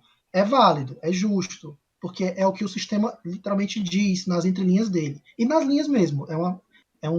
Quase uma. Tá quase na primeira página, esse que eu acabei de falar. Mas ainda é o nosso mundo, certo? Representado aí no RPG. E ainda existem pessoas com ideais nobres, com agendas mais humanitárias. Inclusive, como eu falei mais cedo, embora Vampiro seja um dos que pega mais a parte dark, dois sistemas, particularmente, que eu estava estudando até para falar aqui na sala para vocês, que é Prometeu e Geist, são sistemas que têm uma premissa muito positiva, apesar da parte dark, né? Tanto que quando você joga de Geist, de fantasma, é um jogo sobre esperança. Ele fala, o tema desse jogo aqui é a esperança. E é o mundo das trevas, você está falando de gente morta. Mas o tema é esperança. Então, como eu falei, existe o arquétipo, existe o estereótipo, e você quer fazer um personagem bonzinho, um santo, da lança de santo, por exemplo, não é impossível, só é difícil. Como é difícil ser uma pessoa virtuosa, uma pessoa que nos dias de hoje, né, a gente sabe que mundo a gente está vivendo, né? Infelizmente. Que defender o mínimo dos direitos básicos já é muito absurdo. De fato, né, Igor? E, bem, É. pessoal, saindo um pouco da realidade, voltando para o nosso ambiente, né? Por mais que a gente tenha aí, né, todas essas situações, nuances, né, e coisas do tipo. Um momentinho, pessoal, volto já. Então, gente, todas essas nuances, essas coisas que eu já estava falando. Voltei, perdão. Perdão. Então, como eu estava falando, em relação a essas coisas, né, em relação a cenário de coisas do tipo, para quem não está acostumado com o GTA, certo? Não temam, ainda não há perigo, certo? Pelo menos ainda não começou o jogo, né? Caso você não tenha nenhuma familiaridade com o jogo e tal, eu pessoalmente recomendo que você jogue, porque é um jogo muito bom. Mas caso você não tenha interesse, não tenha tempo, não tenha oportunidade, você pode se pegar pela questão da realidade, ok? O GTA é baseado em cidades reais, certo? Los Santos é ali... Sempre esqueço, bicho. Los Santos é... São Francisco, não? Não, mas esse é San Fierro. Deixa eu ver aqui. Los É Los Santos. Angeles. Isso, Los Angeles. Então, em relação à estrutura, ambientação da cidade, coisas do tipo. Exatamente, André, Los Angeles. Você pode pegar mais ou menos assim como seria em relação à vida real, certo? Você não vai poder ficar andando de bazuca na mão do lado policial, né? Porque aí vai dar um probleminha. Mas de resto, é praticamente semelhante ao nosso mundo, correto? Só que com questões mais, como é que eu posso dizer, escrachadas, né? Todo o ambiente do GTA é bastante paródico em coisas do tipo. É verdade. Alguma dúvida, pessoal, em relação ao cenário? Tá tudo de boa? Vocês têm alguma ideia, ambição, coisa do tipo? Queiram comentar aí? Gente, essa é a parte em que vocês chegam e falam: eu quero fazer isso daqui. Ó, João, Aí quero eu ser digo: dono da bacana. Ammunition, tá ligado? Eu quero ser dono da Ammunition. Você a gente pode fazer, dar um jeitinho aí e tal. Vai ser boazinha. Não pode. Já deletou o personagem, está reprovado. Minha personagem vai ser boazinha. Vai ter a 51? Vai. A área 69, né, cara? A área A famosa. 69. A área 69, acho que fica lá em Las Venturas. Opa, não, pera. Ih, rapaz. Nem vou comentar o que acontece lá dentro. Eu trarei a Grove Street Family de volta ao poder. Ih, rapaz. Já pode colocar isso, por exemplo, como uma aspiração de longo prazo aí pro seu personagem, viu, Matheus? É válido de dar XP. Justo, já tem personagens aí empenhados nisso aí, viu? Já adianta, o negócio é você conhecer. O alienzinho dançando aí. Eu adorei esse gif desse rapaz dançando com o ET. Que Shadaia. É tipo Quixada. Será que vai aparecer um vampiro cearense ali no meio de Los Santos, bicho? Olha, eu narrava na mesa aí que eu era uma maga americana que tinha ido para a Inglaterra fazer um show, ficou por lá, conheceu uma maga que era cantora de ópera, sul-africana com pais adotivos italianos. Então ela era negra da Itália e estava em Londres. E o cabo fortão da nossa equipe era um cearense, do exército. Que maravilhoso, né? Foi a melhor. Não, e a minha maga ainda era americana e judia. Olha, Quer dizer, America. não tem por que não fazer nada, gente. Olha, vou fazer tudo aqui, gente. Justíssimo, né? Um bom exemplo aí das possibilidades, né? Igor, eu faço pergunta para mim mesmo, né? A narrativa, ela pode ter um tom cômico, por exemplo? Ela pode ter um tom mais leve? Pode, isso vai depender muito do narrador e de como a mesa está sendo prosseguindo. Normalmente, pela vibe que vocês já pegaram, nas narrativas tem um tom que foge um pouco dessa parte do cômico, né? Mas o mundo das trevas, ele permite, qualquer outro RPG, gente, permite adaptações. E vocês podem fazer, quem for narrar, por exemplo, um dia, pode querer fazer uma coisa mais leve. A gente está explicando para vocês aqui as especificações desse cenário e não as especificações do sistema, certo?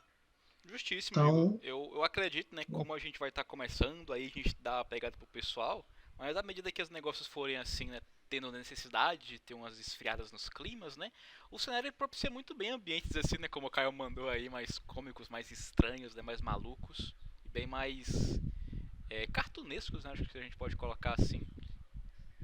É recomendado sim. personagens evitem fazer brincadeiras? Depende da brincadeira. Se for jogar basquete, assim, um pega-pega na saúde saudável, pode, sabe? Mas defina brincadeiras, Maurício. O que você quer dizer com isso aí? Questão tipo, o Eu, príncipe é otário, haha, tipo, trolei. Meio complicado.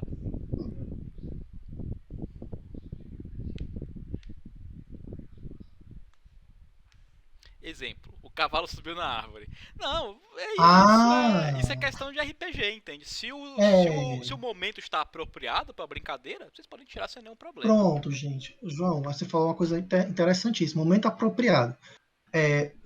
Pelo menos, eu acho que devido ao avanço das nossas atividades e o tanto que a gente já aprendeu e aprimorou, a imersão ela vai ser muito importante, porque Um dos pontos que, pelo menos, a gente vai tentar abordar aqui, e isso pode mudar, né? É que, basicamente, a gente vai usar muito teatro da mente nas sessões. Vai ter muito apoio visual e muita música, porque é ótimo para criar o clima, mas não vai ter aquele grid, não vai ter aqueles personagens se movimentando, vocês não vão ter tanto a necessidade de ficar medindo distâncias para poder saber se podem se mover ou se o efeito pega. Não vai ter tanta matemática além das jogadas de dados. Então a imersão é importantíssima no mundo das trevas. E aí vai do momento. Se o personagem é brincalhão, ele é pândego, ele é mais divertido, isso é válido. Quer fazer um personagem otaku, um vampiro que se veste com roupas coloridas Vampiro e otaku não participa... pode, a gente vetou, tá proibido. Quem fizer vai Ah, morrer. pois é. Pronto, você quer fazer um vampiro gótico mesmo e tal, tudo isso é válido. Todavia, entendam, no mundo real, essas tribos, esses grupos, chamam a atenção. E vai da perspicácia de vocês, jogadores. Se vocês querem chamar a atenção sendo uma criatura que não deve chamar a atenção, ou se vocês vão chamar a atenção para desviá-la. Ah, ele é gótico, jamais seria um vampiro. Tá só sendo gótico, tá andando no cemitério de noite. Coisa de gótico. Coisa de otaku. Ninguém vai suspeitar que você tá escondendo um corpo, que você acabou de chupar o sangue dele todinho.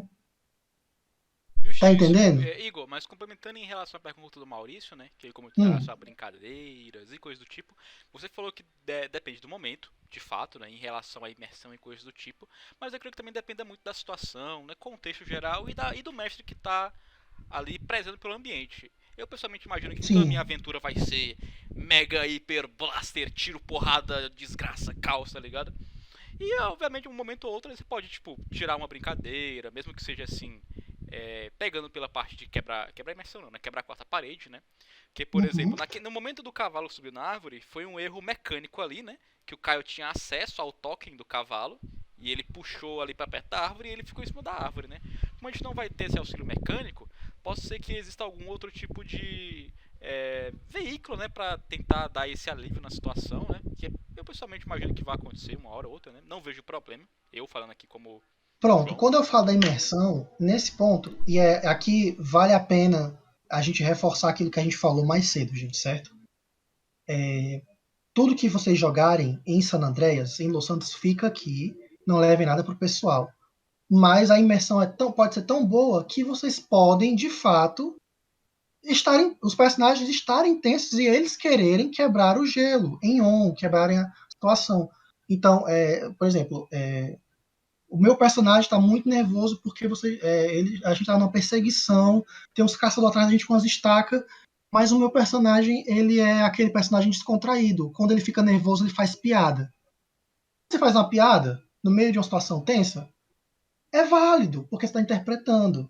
E você pode trazer um momento de realmente de verdadeira quebra de tensão. Ou você pode trazer um momento de divertimento mesmo. Tipo, você conta uma piada que casa com a situação e todo mundo acha graça e é divertido. É aquele famigerado, meu personagem olha pra tela e fala, é mole, e começa a subir os créditos saindo É, fontes. tipo isso. É aquela coisa, a Essas, gente essas tá. quebradinhas, quando você sente que não está quebrando a imersão, é válido. É aquela coisa, E né, aí, povo? A gente tá aqui João. num grupinho entre amigos, né? Um documento de colegas, mas que a gente tem aqui nossas reuniões presentes, nossa afirmação teórica, nossa metodologia para ensinar vocês a jogar RPG, a entender, regrar, fazer essas coisas todas, né? A gente tá aqui num grupo de colegas, né? Então eu imagino que relaxem, né? Fiquem tranquilos e joguem na moral. Que eu pessoalmente imagino que pela experiência, pelos presentes que estão aqui, né? Não vai dar nenhum problema, né? O pessoal aqui joga de boa. É. Outra coisa, gente, eu creio que toda vez que a gente assumiu isso, né, como um compromisso aqui dos Perpétuos, vocês têm todas essas regras e condutas que a gente vive falando, mas quando for começar cada um com a sua sessão, cada mestre vai repassar o modus operandi de jogar, mesmo que vocês já saibam como a gente narra, a gente vai lembrar vocês de como cada um tem as suas particularidades. Ah, o João deixou fazer isso naquela mesa, mas o Igor não, e vice-versa. Então atentem. A gente, é óbvio, os perpétuos, a gente vai tentar manter uma coesão, certo? Porque é importante para o mundo. Mas qualquer coisa, sempre no começo de sessão, mesmo que caso a gente não lembre, peça para a gente relembrar. Olha, aqui você pode usar uma adaga junto com a sua rapieira, porque eu acho bonito. O João já acha que não, a rapieira para esse negócio é uma arma de uma mão só. Então, tá certo.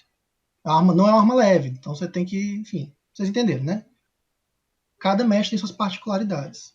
Eu, por exemplo, vou pedir que ninguém pare a imersão para advogar a regra. Se eu disser que é assim, é assim. Aí no final da sessão você vem, Igor, não é assim. Por favor, muda aí.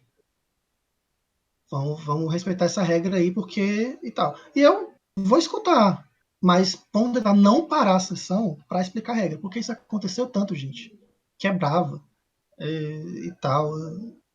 É que nem jogar com advogado, nada contra os advogados aqui, tá? Que alguém tiver.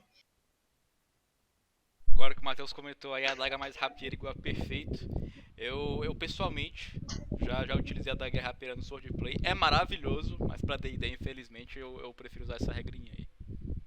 Olha, eu usei como exemplo, tá, gente? Tô jogando o João não, com as Não, escolhas justíssimo. dele pouco estilísticas e baseadas em regras e números. Diabo é Oh, isso, homem. desculpa, não foi mal. Bom senso, né, gente? Eu acho que a palavra que manda aqui, né? Bom senso. Alguma dúvida, galera?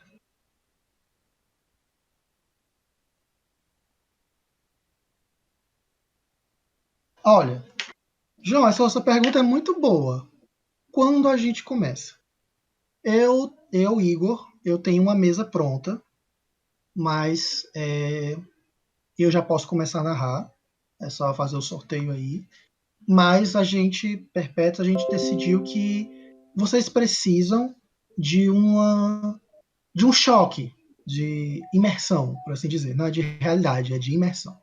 Então vai ter uma grande sessão com todos os jogadores para que vocês, após esses anos de cuidado que vocês tiveram com seus senhores, vocês sejam apresentados formalmente ao príncipe e sejam efetivamente membros do principado, certo?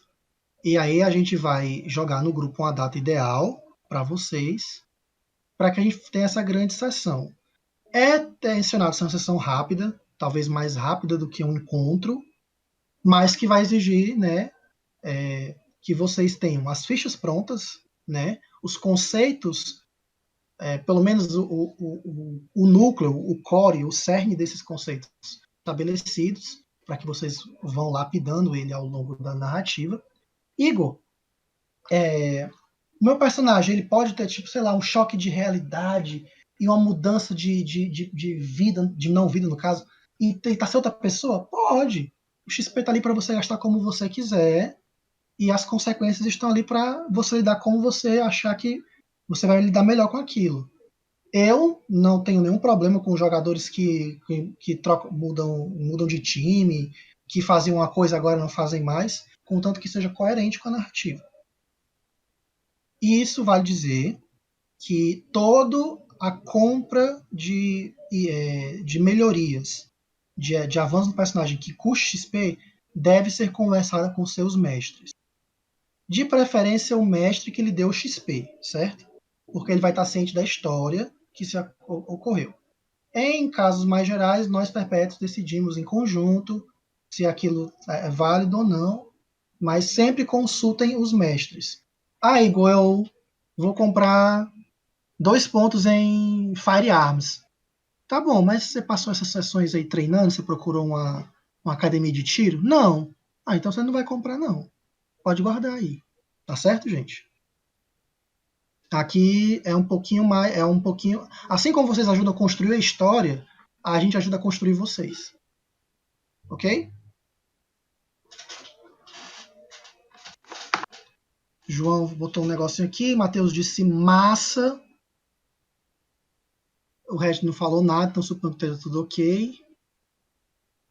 E, João, mais alguma coisa que você acha pertinente?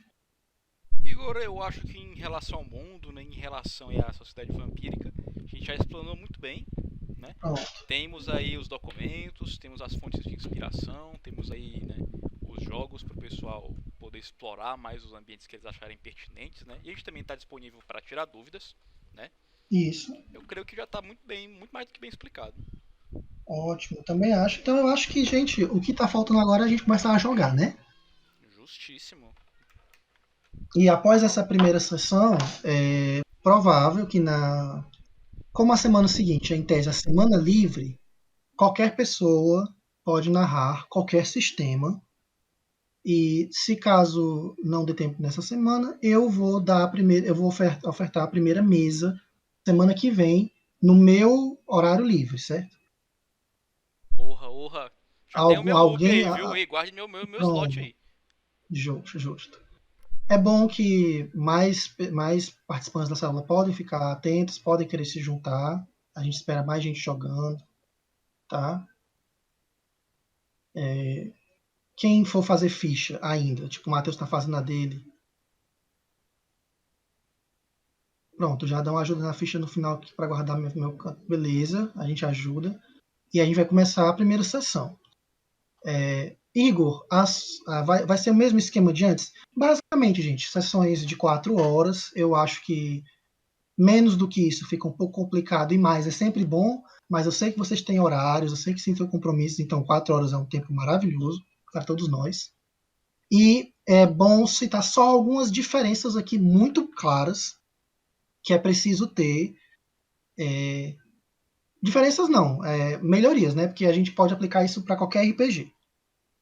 Não é porque a gente está narrando outro sistema que a gente vai começar a aplicar isso, que a gente não possa também aplicar nos Call of the Cthulhu, nos D&D, nos Warhammer da vida. Poupem a voz do narrador. Vocês querem uma sessão boa, falem também. Aqui, se vocês ficam calados, eu entendo que vocês ficaram calados em on. Então, o tempo passa, certo? Então, interajam, façam perguntas, explorem.